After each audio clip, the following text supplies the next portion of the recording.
The New Century, Boston, February 1895. One point of view, the new woman. We all know her. She is simply the woman of the past with an added grace, a newer charm. Some of her dearest ones call her selfish. Because she thinks so much of herself, she spends her whole time helping others.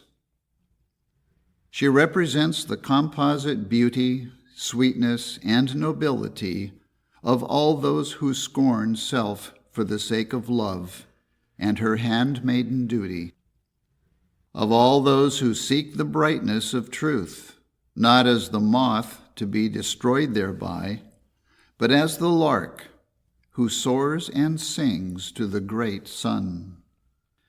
She is of those who have so much to give they want no time to take, and their name is Legion.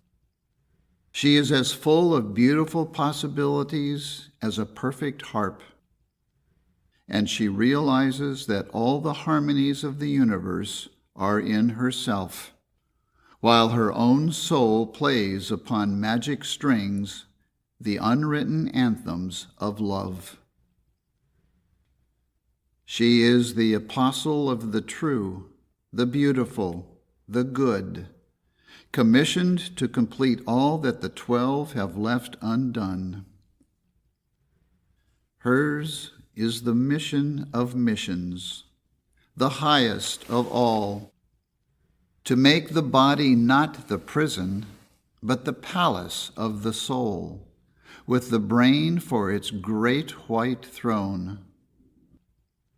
When she comes like the south wind into the cold haunts of sin and sorrows, her words are smiles, and her smiles are the sunlight which heals the stricken soul. Her hand is tender, but steel tempered with holy resolve, and as one whom her love had glorified once said, she is soft and gentle, but you could no more turn her from her course than winter could stop the coming of spring. She has long learned with patience, and today she knows many things dear to the soul, far better than her teachers. In olden times, the Jews claimed to be the conservators of the world's morals.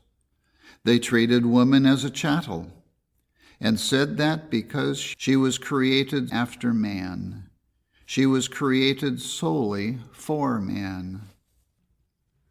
Too many still are Jews who never called Abraham father, while the Jews themselves have long acknowledged woman as man's proper helpmeet. In those days, women had few lawful claims and no one to urge them. True, there were Miriam and Esther, but they sang and sacrificed for their people, not for their sex.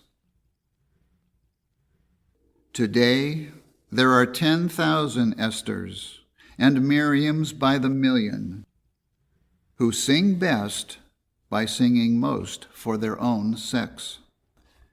They are demanding the right to help make the laws, or at least to help enforce the laws upon which depends the welfare of their husbands, their children, and themselves.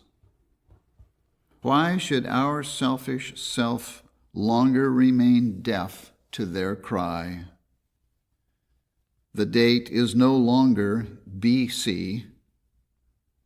Might no longer makes right, and in this fair land, at least fear has ceased to kiss the iron heel of wrong. Why then should we continue to demand woman's love and woman's help, while we recklessly promise as lover and candidate what we never fulfill as husband and office holder? In our secret heart, our better self is shamed and dishonored, and appeals from Philip drunk to Philip sober, but has not yet the moral strength and courage to prosecute the appeal. But the east is rosy, and the sunlight cannot long be delayed. Woman must not and will not be disheartened by 1,000 denials or 1,000,000 of broken pledges. With the assurance of faith, she prays. With the certainty of inspiration, she works. And with the patience of genius, she waits.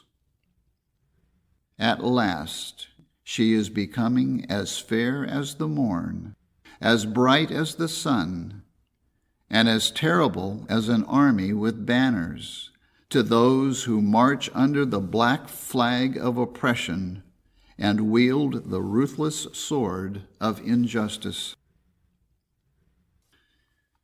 In olden times, it was the Amazons who conquered the invincibles, and we must look now to their daughters to overcome our own allied armies of evil and to save us from ourselves.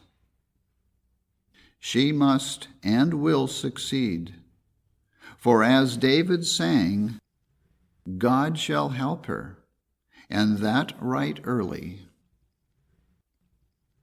When we try to praise her later works, it is as if we would pour incense upon the rose. It is the proudest boast of many of us that we are bound to her by bonds dearer than freedom, and that we live in the reflected royalty which shines from her brow. We rejoice with her that at last we begin to know what John on Patmos meant.